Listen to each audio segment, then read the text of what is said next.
Bom dia, sexto ano, tudo bem? Como vocês estão? Eu raspei a cabeça, tá? Não se assustem com o meu nome visual. Espero que vocês tenham tido um bom final de semana aí, tenham se divertido bastante em casa, tá? Vamos começar agora o assunto do capítulo 4, dando continuidade aí à nossa apostila, tá? O que a gente vai ver no capítulo 4? Nós vamos ver sobre as primeiras civilizações, tá? A gente estava estudando pré-história, inclusive no último capítulo a gente viu a pré-história brasileira. Agora a gente vai começar a ver as primeiras civilizações. Quando que a gente considera que é uma civilização? Quando há uma organização política, tá? Quando há uma estrutura religiosa, quando há uma organização militar. Então, quando a gente tem uma sociedade organizada, a gente tem uma civilização, tá? A gente geralmente tem o poder, nesse momento são os reis, tá? E a gente tem a formação dessas primeiras civilizações, onde hoje a gente chama de Oriente Médio. O Oriente Médio é uma região que fica entre a Europa, a África e a Ásia, tá? É por isso que a gente chama de Oriente Médio. A região onde surgiram esses primeiros povos a gente chama de Crescente Fértil. Dentro da Crescente Fértil, e o porquê desse nome? Porque esses povos se instalaram às margens de rios que tinham cheias regulares.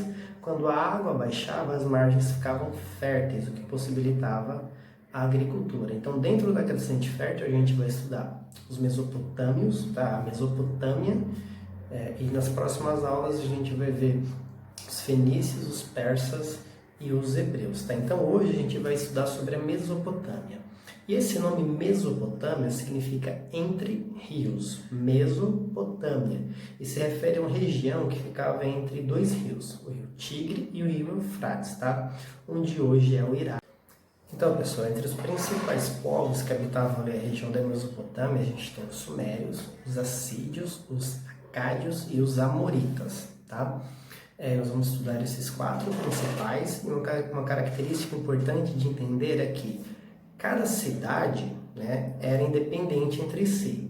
Eles nunca chegaram a formar um estado unificado. O mais próximo foi o Império Babilônio, e mesmo assim a Mesopotâmia inteira nunca chegou a formar um grande império, tá? O que é uma cidade-estado? É uma cidade independente politicamente e economicamente de todas as outras cidades. Imagina que se a gente pudesse transpor para cá, imagina que cidade de São Caetano, cidade de São Bernardo, cidade de Santo André seriam independentes entre si, não existiria o estado de São Paulo, nem o Brasil, ou seja, eles não eram unificados.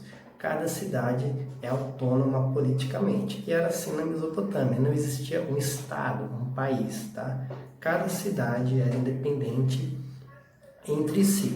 Então, os povos mais antigos, né, a primeira civilização aí que existiu foram os sumérios, tá? Por volta do ano 4000, mais de 4000 anos antes de Cristo. Lembrando aí da contagem do tempo, tá?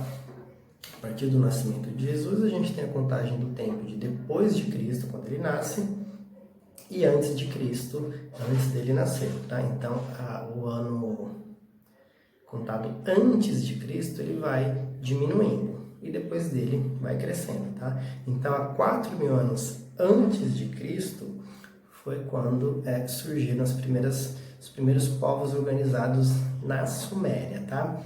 Pelo fato de nunca terem se unificado, né, os sumérios, eles não conseguiram se manter autônomos por muito tempo, tá? O que aconteceu?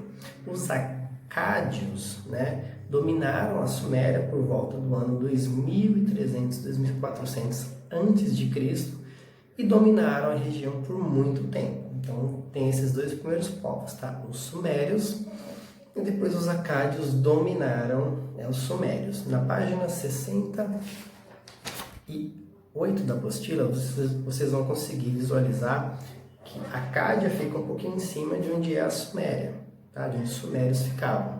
Então, os acádios vão invadir os sumérios e vão dominar durante um bom período, tá? O que vai acontecer? Os acádios, eles eram conhecidos por ser guerreiros muito cruéis, tá? Então, durante muito tempo, eles vão dominar a região. O que vai acontecer? Os amoritas, né? Eles vão, depois de um tempo, quando os acádios se enfraquecerem, porque também as cidades acadianas elas não vão conseguir entrar em um consenso para formar o império, né? Eles vão conflitar entre si, vai dar abertura para a existência do primeiro império babilônio, que era formado pelos acádios, tá? O grande imperador babilônio foi Hammurabi, inclusive a criação do primeiro código de leis, né, data do Código de Hammurabi. Então, as leis mais antigas já encontradas pelos arqueólogos é o Código de Hammurabi, tá? Que tinha mais de 200 leis aí, falando sobre quais medidas deveriam ser tomadas segundo os crimes ou os delitos que as pessoas faziam naquela época. Então, o Código de Leis mais antigo já encontrado até hoje é o Código de Hammurabi, tá? Quando Hammurabi morre, né, o primeiro Império Babilônio enfraquece. Os assírios vão ser responsáveis pelo fim do primeiro Império Babilônio, tá, pessoal? O auge dos assírios vai ser com o rei Assurbanipal. E o grande efeito de Assurbanipal foi ter modificado a capital do império para a cidade chamada Nanive. E lá ele criou uma grande biblioteca, tá? Nessa biblioteca foram organizadas as tábuas de argila com escrita cuneiforme, tá? Que é uma das primeiras formas de escrita, que organizava todo o conhecimento que havia sido registrado até então. Bom, pessoal, os assírios, né, eles vão se enfraquecer e por volta do século VI, os caldeus, sobre o governo de Nabucodonosor, eles vão acabar dominando os assírios e formando o que seria o segundo Império Babilônio. Por quê?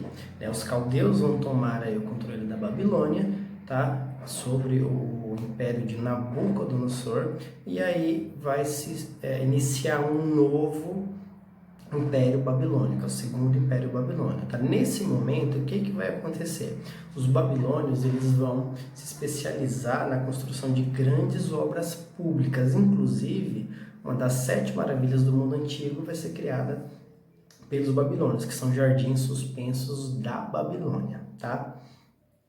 Por volta do final do século VI, início do século V, os persas vão invadir a Babilônia e vão acabar com o segundo Império Babilônio, tá? Babilônico. Então, o que a gente está vendo em todo esse processo, tá? A gente está vendo pequenos povos, né, se tornando grandes civilizações, baseado aí no conceito de cidade-estado, ou seja, elas são independentes entre si. Uma característica interessante a todos esses povos da Mesopotâmia é quanto à religião, tá? Eles eram politeístas, acreditavam em vários deuses diferentes, tá? E a maioria deles praticava a construção de zigurates, são como pequenas pirâmides, não naquela forma de pirâmide mesmo do Egito, tá, pontiaguda, mas como se fossem blocos um em cima do outro. E esses zigurates eram a representação do contato entre os seres humanos e os deuses, tá? Então eram os templos daqueles povos, tá? Qualquer dúvida a gente tira na nossa tutoria na terça-feira, tá, pessoal? Espero que vocês tenham entendido. Desculpem a minha voz, eu tô com a garganta um pouquinho inflamada, tá? Não é o coronavírus, é só uma gripezinha normal. E até a próxima aula, tá, pessoal? Abraço!